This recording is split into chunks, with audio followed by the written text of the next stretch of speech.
When the world grew tired of him, the dog never did. Aid never planned to adopt a dog. He found him on a rainy evening outside a small mechanic shop in Uyo, shivering, ribs showing, eyes too wise for a creature so small. The dog didn't bark, he simply stared at Aid as if he had been waiting all his life. Aid sighed, crouched down, and muttered, "You look like you need someone." The dog wagged his tail once. That was the beginning. He named him Shadow, because wherever Aid went, the dog followed. To the market, to the riverside, to the front porch, where Aid would sit every evening, lost in thought. Shadow didn't just follow his footsteps, he studied them. He learned the rhythm of Aid's walk, the sound of his cough, the way his shoulders slumped on hard days. If Aid woke at 5 a.m., Shadow was already awake, watching. If Aid skipped a meal, Shadow refused to eat. If Aid smiled, Shadow's tail beat against the floor like applause. Neighbors would laugh. "That dog is obsessed with you." But it wasn't obsession, it was devotion. Years passed. Shadow grew strong. Aid grew quieter. There were nights when Aid would sit on the edge of his bed, staring into nothing. Shadow would rest his chin on Aid's knee, not asking questions, not demanding attention, just present. Breathing with him, sharing the silence.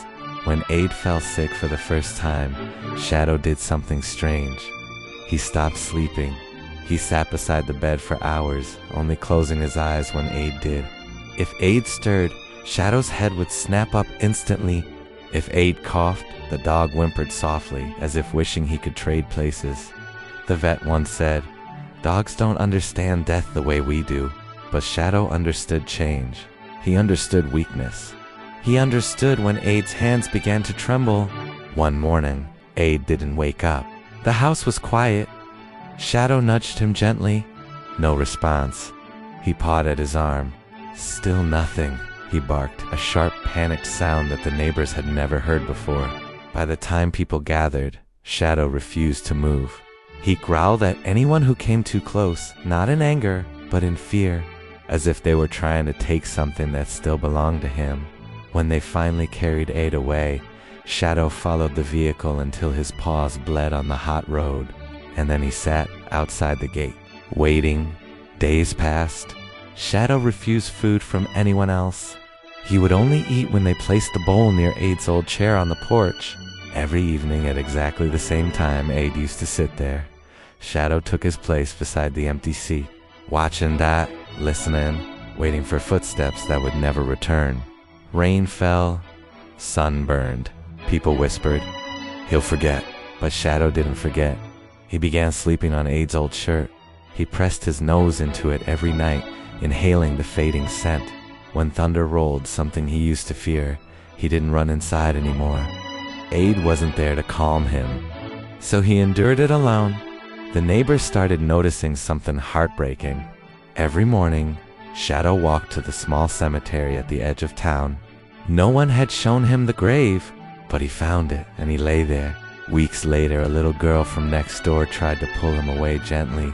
"Come home," she whispered. Shadow didn't move. He had made his choice. One quiet evening, as the sun painted the sky gold, the same color as the day, Aid first found him.